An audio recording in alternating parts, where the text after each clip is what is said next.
my advice is always the same. Focus on a small number of projects that you know well. And if you know that the project is going to survive, and you can tolerate the risk, by all means. But understand that tomorrow the market may go down even further. It may go up, it may go down. Nobody knows what's going to happen tomorrow. But longer term horizon, the industry is staying. The industry is not going away.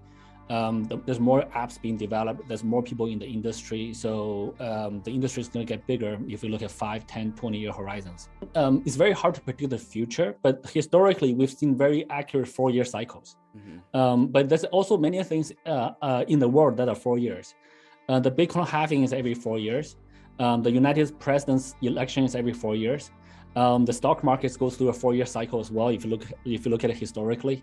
So it doesn't mean that the next cycle will be exactly 4 years, but I think there's a pretty decent probability that might happen.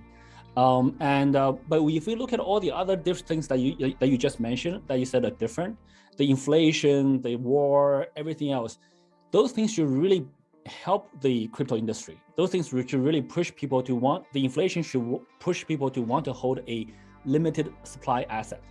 So the war and the more the world is divided, the more that the Bitcoin is a very global currency that actually shines.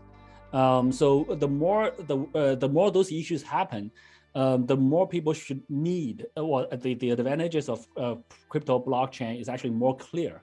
So yeah, to be honest, to be very frank, I was kind of surprised that Bitcoin only made an all-time high at 68,000. I thought it was going to go much higher. But again, I was wrong.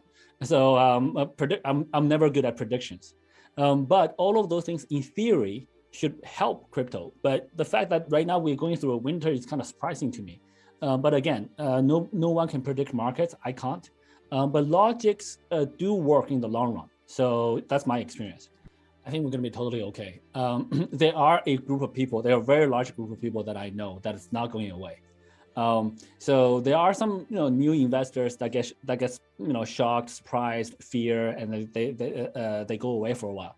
But pretty much of all the people I know who are here since 2017, those guys is going to stay.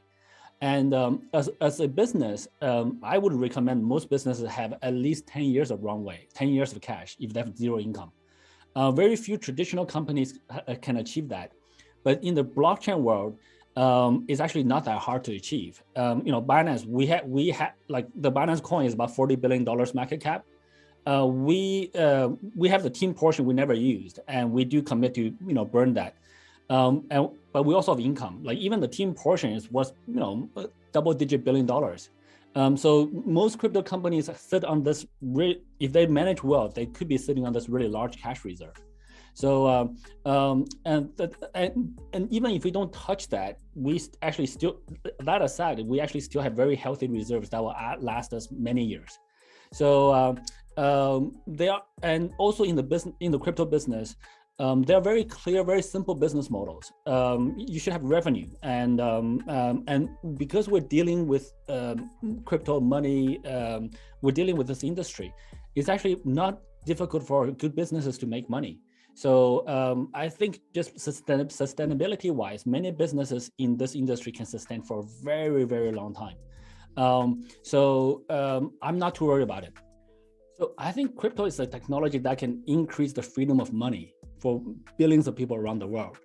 And throughout history, anytime we can increase the freedom of something without sacrificing other aspects, security, compliance, ease of use, fees, etc.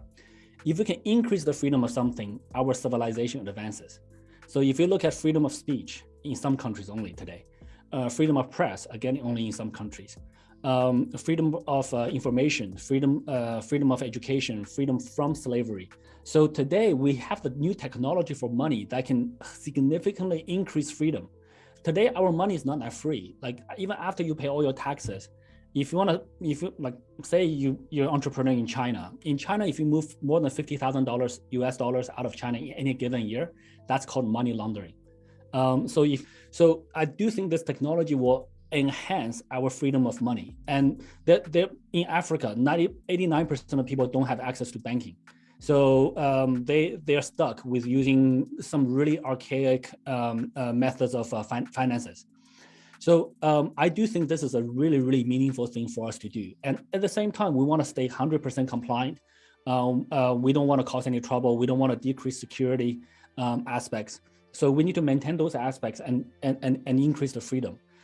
For me, I think this is, for me personally, this is the most meaningful thing I could be doing with my life. So, and I feel very fortunate. I feel very lucky to be in a position to make an impact like this. If I think about everything else that I could be doing, nothing had this level of impact. So being lucky enough to be in a position where I can make this type of impact is hugely rewarding. And this comes back to, I fundamentally think that we're genetically engineered to want to help others of the same kind. For humans, I think we are genetically engineered to want to help other humans. So we got to take care of ourselves first. So we got to become financially free, taking care of ourselves, etc. After that, the highest sense of fulfillment actually comes from helping others. So when we are able to help others, when I hear stories, hey, look, CZ, I become financially free because I was able to access crypto using your platform. That's such a strong sense of reward that I couldn't get anywhere else. This is much better than playing golf all day, drinking martinis. All of those things are still, once in a while still okay. But this is what makes me tick. So, and this is my life. So I wake up, this is what I'm supposed to do. And if I get tired, I take a nap. I wake up again, this is what I'm supposed to do with my life. So for me, it's not work. It's just what am I supposed to do in this life? We're all here persistently, consistently pushing forward. Sometimes a bit faster, sometimes a bit slower, depending on overall market conditions, macroeconomics and other factors. But we're all here. We're not going anywhere. We're just consistently and persistently pushing this industry forward. So I think 10, 20 years from now, 20 years from now, people will be using blockchain, crypto, the way they use the internet without mentioning it. Today, I don't say like, hey, I'm gonna use the internet to message you. We just use it, we just use it. There's many different applications on it. So I think 10, 20 years, we will get there. 10 years might still be a little bit tough, to be honest. Even if you look at the internet today, when we talk about video conferencing, sometimes still doesn't work that well. Eventually, like people shouldn't be talking about blockchains. People shouldn't be talking about consensus, nodes, all this other geeky stuff. People should be like, hey, I'm sending you some money. Hey, I'm doing a fundraising globally.